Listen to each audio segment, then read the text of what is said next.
Hello dear learners, welcome to our channel Intensive Study. My name is Miss Soni Kumari. Class 7 की maths में हम chapter 7 करने वाले हैं.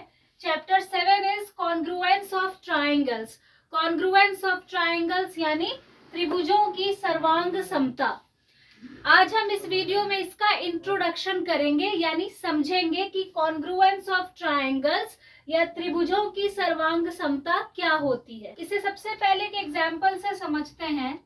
फॉर एग्जाम्पल जो शेविंग ब्लेड्स हैं, ठीक है, एक ही कंपनी के जो शेविंग ब्लेड्स होते हैं, shaving blades of a same company, वो सारे के सारे ब्लेड्स कैसे होते हैं? एकदम सेम होते हैं. They match with each other. They match with each other. With each other. एक दूसरे से मैच करते हैं, ठीक है. एक ही कंपनी के चाहे शेविंग ब्लेड्स हों या जैसे कि शीट्स हों, एक नोट पैड के सेम शीट्स हों, sheets of a note pad, sheets of a note pad. एक नोट पैड के शीट्स कैसे होते हैं? बिल्कुल सेम होते हैं. या आपकी जो नोटबुक है उसके शीट्स कैसे हैं? एकदम सेम है. वो सारे के सारे शीट्स एक दूसरे के साथ एग्जैक्टली मैच करते हैं. तो इसी को कहते हैं कॉन्ग्रुएंस. इसे क्या कहते हैं? कॉन्ग्रुएंस, ठीक है, यानी सर्वांग समता. यानी वो एक दूसरे के साथ बिल्कुल इक्वली मैच कर जाते हैं. बेसिकली कॉन्ग्रुएंस का मतलब क्या है? इक्वली मैच हो जाना, इक्वली मैच हो जाना, ठीक है. कोई भी दो ऑब्जेक्ट्स अगर इक्वली मैच होते हैं, जैसे कि शेविंग ब्लेड्स जो है, सेम कंपनी के जो शेविंग ब्लेड्स होते हैं, आप देखेंगे कि एक पैकेट में सारे के सारे शेविंग ब्लेड्स एक जैसे होते हैं. तो आप कह सकते हैं कि वो सारे के सारे शेविंग ब्लेड्स क्या है? कॉन्ग्रुएंस हैं. उनके बीच में कॉन्ग्रुएंस है. It means they all are congruent shaving blades. वो शेविंग ब्लेड्स कैसे हैं? कॉन्ग्रुएंट हैं, ठीक है, कॉन्ग्रुएंट है. और जैसे कि शीट्स हैं, सेम नोट पैड के या सेम नोटबुक के या जो आपके बुक के जो पेजेस होते हैं, वो एक दूसरे से साइज में एकदम बराबर होते हैं, एक दूसरे को एग्जैक्टली कवर कर लेते हैं. जैसे कि ये जो मेरे जो ये दोनों हैंड्स हैं, ये भी एक दूसरे को एग्जैक्टली कवर कर लेते हैं. तो मैं कह सकती हूँ कि both my hands are congruent. They exactly match with each other और they exactly cover each other, cover each other. जैसे कि अगर ये मेरे दोनों हैंड्स हैं तो ये दोनों एक दूसरे को एग्जैक्टली मैच करते हैं, एक दूसरे के बराबर है और एग्जैक्टली एक दूसरे को कवर कर लेते हैं. तो इससे मुझे क्या पता चलता है कि मेरे दोनों हैंड्स भी कॉन्ग्रुएंट हैं, ठीक है, बोथ माय हैंड्स. और आपके भी सबके जो दोनों हैंड्स हैं, लेग्स हैं, वो क्या है? कॉन्ग्रुएंट है, ठीक है. तो ये कुछ एग्जांपल्स हैं हमारे डेली लाइफ से जो कि हमें कॉन्ग्रुएंट ऑब्जेक्ट्स के बारे में बताता है. तो ऑब्जेक्ट्स का कॉन्ग्रुएंस कैसे पता लगता है? जब वो एक दूसरे के साथ इक्वली मैच कर जाए या फिर वो एक दूसरे को कवर कर जाए एग्जैक्टली. जैसे कि आप अगर एक ही व्यक्ति के दो फोटोग्राफ्स देखेंगे, सेम वही फोटोग्राफ, तो वो क्या होगा? वो दोनों फोटोग्राफ एक दूसरे के साथ सबसे पहले तो सिमिलर होंगे, एक दूसरे को कवर कर लेंगे, इक्वली मैच कर लेंगे. तो ये सब क्या है कि ये बताता है कि वो जो फोटोग्राफ्स है वो कॉन्ग्रुएंट है, ठीक है. तो ये कुछ एग्जांपल्स हैं, जैसे शेविंग ब्लेड्स है, शीट्स है, ऐसे कई सारे एग्जांपल्स हैं. जैसे फैन है हमारे घर में, तो एक ही कंपनी के उस मॉडल वाले जो फैंस होंगे, ठीक है, कोई भी कंपनी है, सेम मॉडल वाले जो फैंस होंगे वो क्या होंगे? कॉन्ग्रुएंट होंगे. आपके मतलब उस कंपनी के सेम मॉडल वाले जो फैन होंगे वो सबके घर में एक जैसे होंगे, उनमें कोई डिफरेंस नहीं होगा. तो ये तो कुछ डेली लाइफ के एग्जांपल्स हुए अबाउट कॉन्ग्रुएंस. अब समझते हैं congruence about lines, angles and triangles. अब समझेंगे congruence of line segment. Congruence of line segment. Line segment में कब हम कॉन्ग्रुएंस जो है फाइंड कर सकते हैं? जैसे कि ये एक लाइन सेगमेंट सेगमेंट है ए बी और ये एक लाइन सेगमेंट है पी क्यू। ठीक है, जब मैंने इन दोनों लाइंस को मेजर किया तो मैंने पता किया कि ये दोनों 4 सेंटीमीटर के हैं। एंगल ए बी भी 4 सेंटीमीटर है, एंगल पी क्यू भी 4 सेंटीमीटर है।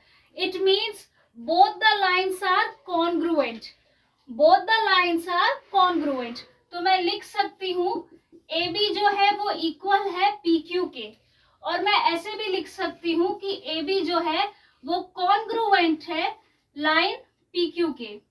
ए बी जो लाइन सेगमेंट है वो कॉन्ग्रुएंट है लाइन सेगमेंट पी क्यू का। ये कॉन्ग्रुएंस का साइन है। ठीक है, ये बताता है कि ये जो लाइन सेगमेंट ए बी है ये कॉन्ग्रुएंट है लाइन सेगमेंट पी क्यू का। Why? Because they have same length. तो कॉन्ग्रुएंस ऑफ लाइन सेगमेंट कब पता लगता है? लाइन हो या लाइन सेगमेंट हो, जब लाइंस की जो लेंथ है वो सेम होती है। तो मैं लिख सकती हूँ when two lines have same length,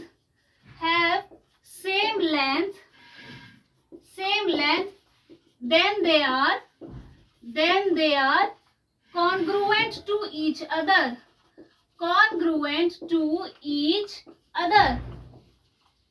क्या लिखा है मैंने? when two lines have same length, जब दो लाइंस की सेम लेंथ होती है, लाइंस हो या लाइन सेगमेंट हो, जब उनकी सेम लेंथ होती है तो वो दोनों ही लाइंस आपस में कॉन्ग्रुएंट होते हैं।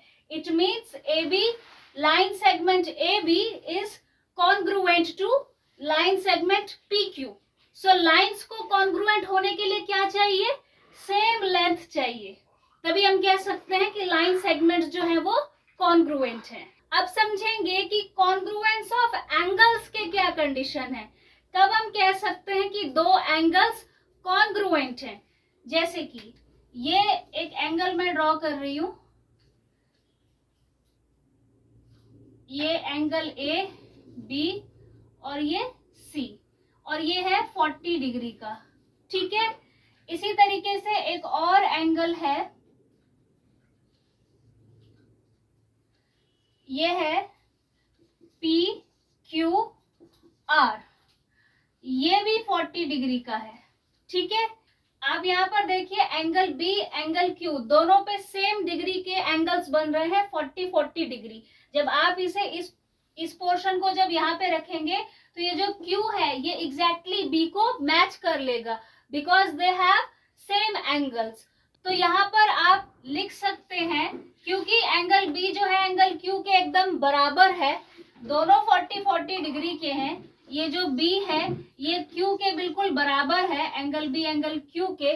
तो मैं लिख सकती हूँ angle A B C is congruent to triangle P Q R, triangle P Q R. अब कुछ बच्चे रेज से कंफ्यूज हो जाते हैं कि इसकी रे बहुत लंबी जा रही है। रे से मतलब नहीं है, रेज किसी भी डायरेक्शन में जा सकती हैं, कितनी ही लंबी हो सकती हैं। बेसिकली एंगल्स को कॉन्ग्रुएंट बताने के लिए उनका मेजरमेंट चाहिए होता है। क्या चाहिए होता है? मेजरमेंट। ठीक है, so we can say when two angles have same measurement,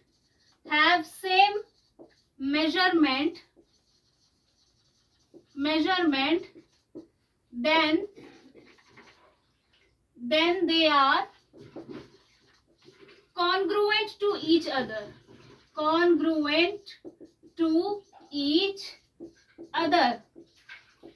जब दो एंगल्स, दो या दो से ज्यादा, जब उनका मेजरमेंट, क्या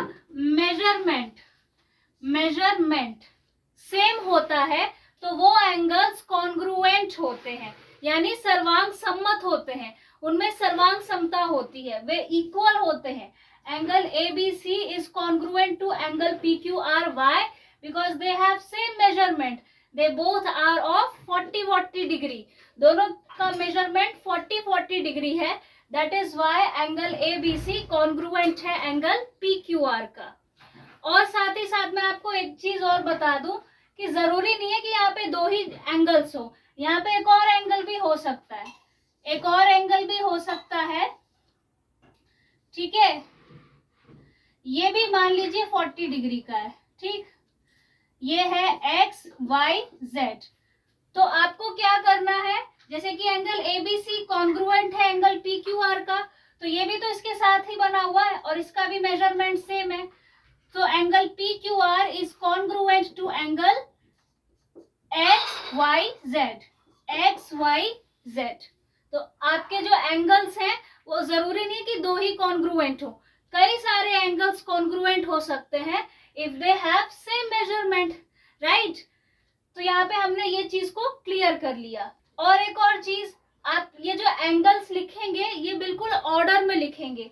जैसे एंगल ए बी सी, तो आपको ऐसे ही दूसरा एंगल लेना है एंगल पी क्यू आर, ठीक है। जो B है वो Q के बराबर आना चाहिए और जो Q है वो Y के बराबर आना चाहिए। आप देखिए सारे एंगल्स में B is equal to Q है और Q is equal to Y है, ठीक है। सो angle ABC is congruent to angle PQR and angle PQR is congruent to angle XYZ।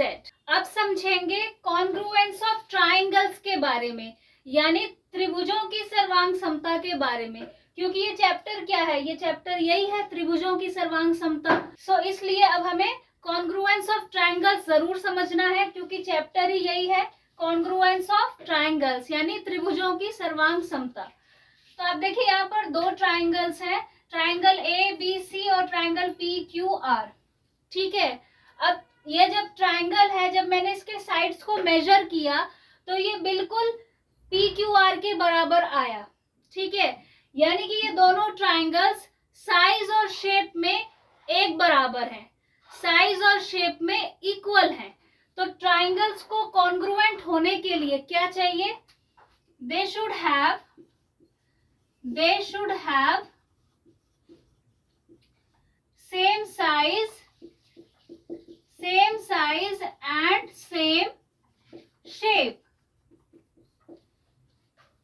जब ये पी क्यू आर को मैंने एबीसी के ऊपर जब आप रख के देखेंगे, आप जब एक जैसे दो ट्राइंगल्स को ड्रॉ करेंगे सेम साइड के, ठीक है, तो जब आप एक ट्राइंगल को कट करके दूसरे के ऊपर रखेंगे तो वो एग्जैक्टली दूसरे को कवर कर लेगा। इसका मतलब उन दोनों ट्राइंगल्स में सेम साइज है और सेम शेप है। So we can say triangle ABC is congruent to triangle PQR. Why? Because they have same size and same shape. उनकी भुजाएं और उनके जो आकार है वो बिल्कुल एक जैसे हैं, ठीक है। अब इसे थोड़ा और डिटेल में पढ़ते हैं। आप इन ट्राइंगल्स में से इनके कॉरेस्पॉन्डिंग पार्ट्स निकाल सकते हैं, यानी कि इक्वल पार्ट्स निकाल सकते हैं। कौन कौन से कॉरेस्पॉन्डिंग पार्ट्स होते हैं, कॉरेस्पॉन्डिंग वर्टिसेस होता है, कॉरेस्पॉन्डिंग वर्टिसेस होते हैं ट्राइंगल्स में, यानी कि संगत शीर्ष। अब संगत शीर्ष कौन कौन से हैं इसमें, कॉरेस्पॉन्डिंग वर्टिसेस कौन कौन से हैं। वर्टिसेस क्या होते हैं, कॉर्नर्स। तो ये जो वर्टेक्स ए है ये वर्टेक्स पी के बराबर है, ए इज इक्वल टू पी, ठीक है। दूसरा वर्टेक्स है बी, ये जो वर्टेक्स बी है ये वर्टेक्स क्यू के बराबर है। सो ये जो बी है ये क्यू के बराबर है, ठीक है। एक जैसे आपको वर्टेक्स लेने, ये नहीं कि आपने यहाँ से बी ले लिया यहाँ से आर ले लिया, नहीं, संगत कॉरेस्पॉन्डिंग वर्टेक्स। अगर यहाँ से बी लिया है इस तरफ से लेफ्ट हैंड साइड से, तो यहाँ से क्यू लेना है, ये दोनों कॉरेस्पॉन्डिंग वर्टेक्स है। तो B इक्वल है Q के और वर्टेक्स C इक्वल है वर्टेक्स R के। तो ये क्या है, ये कॉरेस्पॉन्डिंग वर्टिसेस है, यानी संगत शीर्ष है। ट्राइंगल्स में कॉरेस्पॉन्डिंग वर्टिसेस होते हैं। और क्या क्या कॉरेस्पॉन्डिंग होता है, कॉरेस्पॉन्डिंग साइड्स होते हैं, यानी कि संगत भुजाएं होती हैं, साइड्स होते हैं। तो साइड्स कौन कौन से कॉरेस्पॉन्डिंग है इनमें, ये जो कॉरेस्पॉन्डिंग पार्ट्स हैं ये हैं in triangle ABC ABC and triangle PQR, PQR, ठीक है, ये इनके कॉरेस्पॉन्डिंग पार्ट्स हैं। अब आते हैं कॉरेस्पॉन्डिंग साइड्स पे। कॉरेस्पॉन्डिंग साइड्स है ऐसे AB PQ, ये बराबर है। कॉरेस्पॉन्डिंग पार्ट्स हमेशा इक्वल होते हैं, सो AB जो है वो इक्वल है PQ के। लाइन सेगमेंट AB इक्वल है PQ के, PQ के, ठीक है। BC, line segment BC equal है QR के। ये कॉरेस्पॉन्डिंग साइड्स है और ये इक्वल है। AC, line segment AC equal है PR के, लाइन सेगमेंट PR के। तो ये है कॉरेस्पॉन्डिंग साइड्स। अब आते हैं कॉरेस्पॉन्डिंग एंगल्स पे। कॉरेस्पॉन्डिंग एंगल्स पे, कॉरेस्पॉन्डिंग एंगल्स यानी संगत, संगत कोण, संगत कोण। अब कोण इनके देखने हमें वो भी बराबर होंगे। एंगल A बराबर है एंगल P के, angle A is equal to angle P। Angle B is equal to angle Q, angle B जो है उसका कॉरेस्पॉन्डिंग एंगल है Q, ये आपस में इक्वल है। Angle C is equal to angle R, ठीक है। तो ये हमारे कॉरेस्पॉन्डिंग पार्ट्स जो कि एक ट्राइंगल में होते हैं। कॉरेस्पॉन्डिंग वर्टिसेस होते हैं, कॉरेस्पॉन्डिंग साइड्स होते हैं और कॉरेस्पॉन्डिंग एंगल्स होते हैं। तो जब ट्राइंगल्स को हमें बताना होता है कि ये ट्राइंगल्स कॉन्ग्रुएंट है, तो हम ये तीनों चीजें देखते हैं। कॉरेस्पॉन्डिंग वर्टिसेस भी देखते हैं, कॉरेस्पॉन्डिंग साइड्स भी देखते हैं और कॉरेस्पॉन्डिंग एंगल्स भी देखते हैं। और क्योंकि इनके ये सारी चीजें इक्वल हैं, तो ये ट्राइंगल्स जो है वो कॉन्ग्रुएंट है। लास्ट में मैंने लिखा कॉरेस्पॉन्डिंग एंगल्स, इनको आप ऐसे भी लिख सकते हैं, सिर्फ ये कॉरेस्पॉन्डिंग एंगल्स बता रही हूँ। ऐसे भी लिख सकते हैं, कोई प्रॉब्लम नहीं है, और ऐसे भी लिख सकते हैं।